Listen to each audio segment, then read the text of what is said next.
શું કરો છો તમે આ મરચાનું? આ મરચાનું અથાણું બનાવીએ છીએ અને મેં સવારે ચીરિયા કરીને હળદર, લીંબુ અને મીઠું નાખીને સાંજ સુધી મૂકી રાખેલા. તો તમે જોવો છો કે હળદર ચડી ગઈ છે કમ્પ્લીટલી એકદમ મરચાને મસ્ત થઈ ગયા અને છે. પાણી છૂટું પડી ગયું છે, તમને અહીંયા દેખાશે.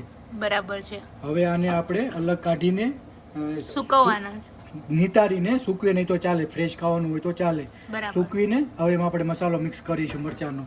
મસાલો એટલે પેલું જે આપણે કુરિયા હોય એ જ. આ મેથીના કુડિયા અને રાઈના કુડિયા મિક્સ કરીને એને આપણે મિક્સ કરીશું. બરાબર. તેલ થોડુંક ઠરી જાય, સતપ થઈ જાય ત્યારે એમાં કુડિયા નાખી દેવાના. રાઈના પેલા 2 ચમચી નાખવાના, 2 ચમચી મેથીના નાખવાના. તમે થોડુંક વધારે કડવું પસંદ કરતા હો તો 2.5 ચમચી નાખવાના મેથીના. અરાઉન્ડ 500 ગ્રામ જેટલા મરચાં લીધેલા, એના માટેનો મસાલો આપણે બનાવીએ છીએ અત્યારે. એને ખાલી મિક્સ કરી દેવાનું. તેલ આપણે આવ્યું હતું, ઠરી ગયું છે.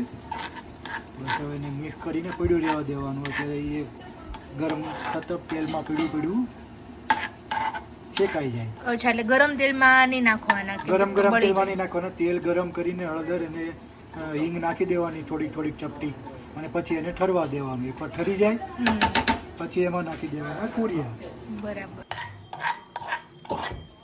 જે પેલા મરચા હતા ને મિક્સ થાય છે.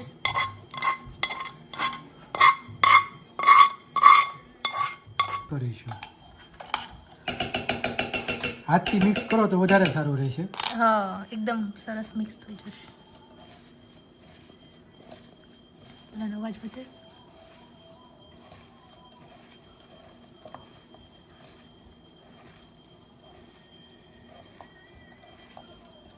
એટલા મસ્ત દેખાય છે ને, આમ જોઈને જ ખાવાનું મન થઈ જાય.